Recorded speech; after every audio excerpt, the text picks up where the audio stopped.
Olá, sou Cláudia Cedrais, professora de arte, pesquisadora de histórias em quadrinhos, e estou aqui hoje estimulada e provocada pelas leituras que meu amigo Henrique Lima Assis está fazendo sobre o ensino da arte e a formação de professores de arte. E aí eu resolvi contribuir com essas provocações, apresentando alguns trechinhos de livros sobre imagens e histórias em quadrinhos. O livrinho que eu trago hoje é do Thierry Grostin, é um pesquisador francês de histórias em quadrinhos. O nome do livrinho é História em Quadrinhos, essa desconhecida arte popular, da editora Marca de Fantasia, uma editora brasileira que adora trabalhar com esses temas, assim, histórias em quadrinhos, fanzines, cultura pop, tem uns livros bem interessantes. Aí é um livro curtinho, tem apenas 47 páginas, ele é bem fininho, e eu escolhi um trechinho que está na página 43, que o Thierry fala o seguinte: da mesma maneira, é preciso se libertar dos lugares comuns sobre as relações entre o texto e a imagem. A teoria sobre essa questão restou das mais pobres. Também nos contentamos com frequência de repetir sem cessar certas propostas já velhas, que parecem ter se tornado dogmas. Eu penso em particular no famoso artigo de Roland Barthes analisando uma publicidade para as massas Panzani, artigo no qual ele reconhecia duas funções ao texto em relação à imagem: a função de precisão e a função de continuidade.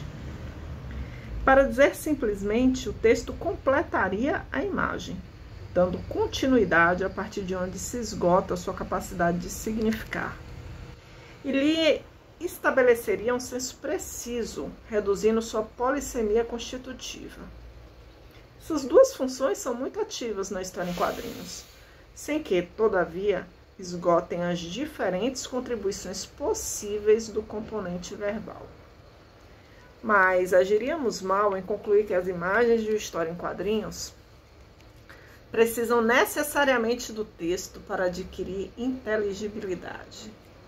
É, em princípio, a disposição em uma sequência icônica que firma a significação de cada uma entre elas. É nas articulações internas, em elos de imagens, que se fixa o sentido, jogando o texto, por esse ângulo, frequentemente apenas um papel complementar. Barthes analisava uma imagem única.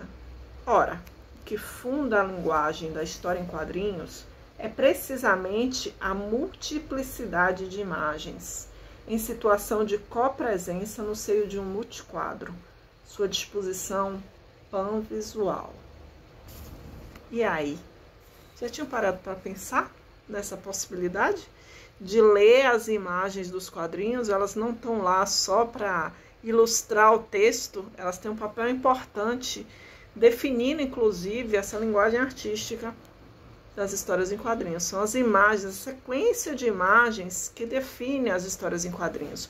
Não é só a relação entre texto e imagem, porque inclusive a gente tem histórias em quadrinhos que não usam texto, não tem balões, e nem por isso perdem seu significado, né? A compreensão da sua história. E a provocação que eu deixo é essa: próxima história em quadrinho que você pegar para ler, você vai prestar atenção nas imagens. Elas dizem muito mais do que se a gente lê apenas os balões. Fica a dica. A gente se vê em breve.